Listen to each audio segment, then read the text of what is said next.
عورتیں جہاد میں جایا کرتی تھیں، وہ زخمیوں کو پانی پلاتی تھیں، مرہم پٹی کرتی تھی، پہلے اپنے جسم کے ساتھ بڑی بڑی پٹیاں لپیٹ کے لے جاتی، جہاں کسی زخمی کو ضرورت ہوتی وہ پٹیاں کرتی، اور اعصابی طور پر مضبوط رہ کے میدان کے اندر جہاد وہ بندہ کرتا ہے جو یقین کامل کی دولت جسے نصیب ہو، جسے پتہ ہو کہ یہ میں مروں گا تو میرا مرنا رائے گا نہیں، اللہ مجھے شہادت کا درجہ عطا فرمائے گا۔ لیکن اگر یہیں سے بندہ اپنے آپ کو مطمئن نہ کر سکے تو میدان میں جائے گا؟ یقین کامل ہو، اگر ہو یقین کامل پیدا تو پھر کٹ جاتی ہیں زنجیریں، پھر انسان آگے مضبوطی سے آگے بڑھتا ہے۔ نبی پاک صلی اللہ علیہ وسلم جب جہاد کے لیے تشریف لے جاتے نا تو عورتوں پر کسی نہ کسی شخص کو نمائندہ بنا کے چھوڑ کے جاتے تھے۔ ایک دفعہ مولا علی شیر خدا کو بھی چھوڑ کے گئے، حضرت عبداللہ ابن مختوم رضی اللہ تعالیٰ عنہ کو بھی ایک دفعہ چھوڑ کے گئے۔ ایک موقع پر نا حضور نے عورتوں کو ایک جگہ پہ چھوڑا پیچھے، تو وہ قلعہ تھا حضرت حسان بن ثابت رضی اللہ تعالیٰ عنہ، بڑا مضبوط قلعہ تھا۔ اس قلعے کے اندر خواتین ساری محفوظ کر کے ان کو وہاں بٹھا دیا گیا، حضور جہاد کے لیے چلے گئے۔ اب وہاں قلعے میں عورتوں کو اس لیے رکھا گیا تھا کہ یہاں یہودی بھی ہیں، تو ایسا نہ ہو کہ ہم باہر لڑیں تو وہ اندر سے کوئی شرارت کر دیں، لہٰذا عورتیں محفوظ رہیں۔ حضرت حسان بن ثابت رضی اللہ تعالیٰ عنہ کی ڈیوٹی تھی تلوار لے کے حفاظت کرنے کی، تو ایک یہودی آ گیا، وہ اب ٹو کرنے لگا، تجسس کرنے لگا کہ یہاں عورتیں ہیں تو کوئی مرد بھی ہے کہ نہیں، دائیں بائیں دیکھنے لگا۔ حضرت صفیہ رضی اللہ تعالیٰ عنہ نے توجہ کی، اور جناب حسان بن ثابت سے کہنے لے 1 منٹ لگا اس کی گردن مار دے، ایسا نہ ہو کہ یہ جا کے بتا دے، گردن اڑا دے۔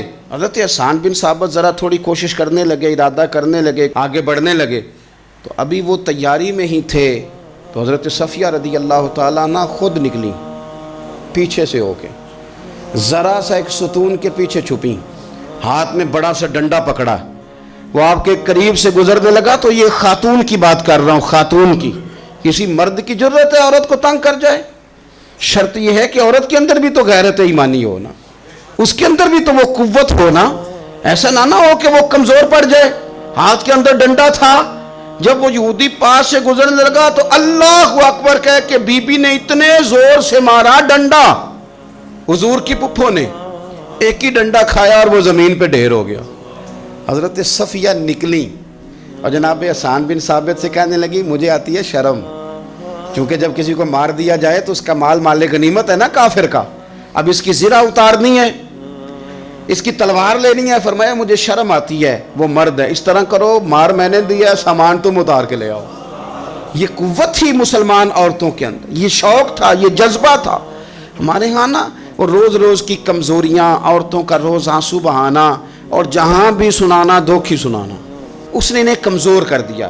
آپ کے ذہن پہ چیزیں سوار ہو جاتی ہیں نا، تو یہ جو مرد زیادہ رہتے ہیں نا عورتوں کے ساتھ، زیادہ وقت گزارتے ہیں، زیادہ داستانیں سنتے ہیں، ان میں وہ ساری چیزیں پیدا ہو جاتی ہیں۔ آپ نے ناراض نہیں ہونا، میں دعوے سے کہتا ہوں کہ جو جوان اپنی اماں کے اور ابا کے شکوے کرنے لگ جاتا ہے نا، اس نے 1.5 گھنٹہ باتیں سنی ہیں بی بی کی، ایسے مفت میں نہیں شکوے کر رہا، اس نے ہلکا ہلکا کہیں جی بھی کیا ہے، تو تب یہ ساری کہانیوں نے جنم لیا۔ آپ جس کی صحبت میں بیٹھیں گے اس کا کچھ نہ کچھ اثر ہے، بلکہ عارف رومی تو کہتے ہیں کہ شیر کے بچے کو بکریوں میں چھوڑ دو، بکری بن جائے گا۔ شیر کے بچے کو بکریوں میں چھوڑو، وہ بکری ہے، اس لیے کہ شیروں کی صحبت بندے کو شیر بناتی ہے۔ تو جب بیٹھنا ہی نہیں ہے، باتیں ہی سارا دن یہ والی سننی ہے، ہر وقت رہنا ہی اسی داستان میں، پھر کمزور باتیں، پھر اپنے ماضی کے دکھ، پھر پتہ نہیں کیا۔ آپ نے ناراض نہیں ہونا، میں بعض جوانوں کی باتیں سن کے میرا دل کرتا ہے کہ اسے کہوں یار تو کیا بات کر رہا ہے، اپنا قد دیکھ، تو اپنی عمر دیکھ، رب نے تجھے مرد بنایا ہے، تو کمال آدمی ہے، تو کھڑا ہو۔ اگر اس طرح امت مسلمہ کے نوجوان رہیں گے تو میدانوں میں کس نے نکلنا ہے؟ بات بات پہ رو جانا، بات بات پہ سہم جانا، حالات کے سہمے ہوئے لوگوں کو بتا دو حالات بدل جاتے ہیں، ایک جیسے نہیں رہتے۔ آپ کی طبیعت میں دلیری اور وقار ہونا چاہیے۔ حضرت اسماء بنت ابی بکر صدیق، حضرت صدیق اکبر رضی اللہ تعالی عنہ کی وہ صاحبزادی ہیں جو حضرت عائشہ کی بڑی ہمشیرہ ہیں۔ رات کو غار ثور میں مرد جاتے ڈرتے ہیں، آج بھی ڈرتے ہیں، اور جناب اسماء نبی پاک کی روٹی لے کے جایا کرتی تھی۔ پھر اللہ نے ان کو بیٹا دیا، حضرت عبداللہ بن زبیر، یہ حضور کی پھپھی کے نواسے ہیں، حضرت زبیر بن عوام 10 مبشرہ صحابی ہیں، ان کے بیٹے ہیں۔ اور یہ وہ خوشبخت جوان ہے جس کو گٹی نبی پاک نے اپنے لعاب دہن سے عطا فرمائی۔ یزیدی فوجوں کے خلاف امام حسین کے بعد جو آدمی باقاعدہ مرتب فوج کے ساتھ میدان میں آئے وہ حضرت عبداللہ ابن زبیر ہیں۔ مرتب کر کے اپنا لشکر لے کے نکلے۔ حضرت اسماء بوڑھی ہو گئی تھی، 90 سال عمر تھی، نظر نہیں آتا تھا۔ حضرت عبداللہ ابن زبیر جب لڑے یزیدی فوجوں کے خلاف تو کچھ ساتھی شہید ہو گئے، کچھ کے قدم پیچھے ہٹ گئے۔ حضرت عبداللہ ابن زبیر ماں کے پاس آئے اور ماں سے آ کے کہتے ہیں اماں میرے کچھ ساتھی کمزور پڑ گئے، کچھ شہید ہو گئے، اور یہ بڑے سخت لوگوں کی فوج سے ہمارا مقابلہ ہے، تو اس وقت تیرے ساتھ کوئی خدمت گزار نہیں، میں تیرا اکیلا سہارا ہوں، ماں تو بتا میں کیا کروں، آگے جاؤں کہ واپس مڑوں؟ نابینا ہیں حضرت اسماء، عمر ہے 90 سال، بیٹے کی پشت پہ ہاتھ رکھ کے کہتی ہیں پتر پہلے یہ بتا کہ تو حق پہ ہے کہ نہیں، تو حق پہ ہے کہ نہیں؟ ان ماں کی گود میں اسلام پلا کرتا تھا، حق پہ ہے کہ نہیں؟ تو حضرت عبداللہ ابن زبیر کہنے لگے اماں میں حق میں ہوں۔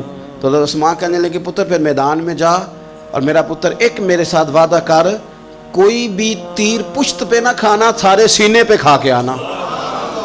حضرت عبداللہ ابن زبیر عرض کرنے لگے اماں یہ بڑے ظالم قسم کے دشمن ہیں، یہ آنکھیں نکال دیتے ہیں، ہونٹ کاٹ دیتے ہیں، جسم کے ٹکڑے ٹکڑے کرتے، تو سہ لے گی؟ کیا جواب ہے، کیا طاقت ہے، کیا ہمت ہے۔ حضرت اسماء فرمانے لگی پتر بکرے کو نہ صرف ذبح ہوتے وقت تکلیف ہوتی ہے، کھال اترتے وقت کوئی تکلیف نہیں ہوتی، جا میرا بیٹا میدان میں۔ حضرت عبداللہ ابن زبیر شہید کر دیے گئے، ان کی لاش مبارک مکہ مکرمہ کے چوک میں جنت المعلیٰ کے پاس لٹکا دی گئی۔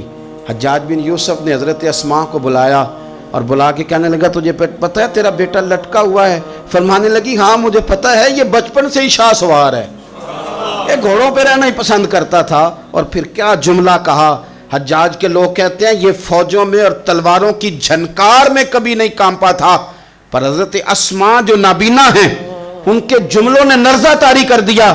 فرمانے لگی حجاج میرا پتر لٹک گیا ہے، کہیں تیرے آگے جھکا تو نہیں نا؟ لٹک ہی گیا ہے، جھکا تو نہیں میرا پتر؟ 14 دن تک لٹکے رہے، لاش مبارک لٹکی رہی، لیکن حضور کا لعاب دہن تھا نا، لوگ کہتے ہیں قریب سے گزرتے تھے تو دور دور تک خوشبوئیں پھیلی ہوئی، دور دور تک۔ مائیں ایک صحابیہ ہے، نام ہے ام عمارہ، جنگ احد میں زخمیوں کو پانی پلاتی، اپنے 2 بیٹے اپنا شوہر لے کے احد میں آئیں، زخمیوں کو پانی پلاتی ہیں، مرہم پٹی کرتی ہیں۔ اچانک جنگ کا پانسا پلٹ گیا، وہ درے پہ جو لوگ حضور نے مقرر کیے تھے وہ غلط فہمی کی وجہ سے درہ چھوڑ گئے، حالات اور ہو گئے، عجیب سا ماحول ہو گیا۔ پھر یہ بھی افواہ پھیلا دی گئی کہ معاذ اللہ حضور شہید کر دیے گئے، لوگوں کے حوصلے بڑے اور رنگ اختیار کرنے لگے، حضور کے گرد تھوڑے سے لوگ رہ گئے۔ او میرے بھائیوں، او ملت کی بیٹیوں بہنوں، یہ ہے تمہارا انداز دین کی خدمت میں، یہ خواتین کا انداز ہوتا ہے۔ حضرت ام عمارہ پہلے زخمیوں کی مرہم پٹی کرتی تھی، اب سارا کچھ پھینک دیا، تلوار لی اور جا کے نا حضور کے گرد کھڑی ہو گئی، کہنے لگی آئے نا کون آتا ہے میرے کریم کے پاس، آ کے دکھائے نا کوئی، اساں کیتی ہے جان حوالے رب دے، ایسا عشق کمایا ہے، اسی مرن تو اگے ہی مر گیا باہو، اساں تا مطلب نو پایا ہے۔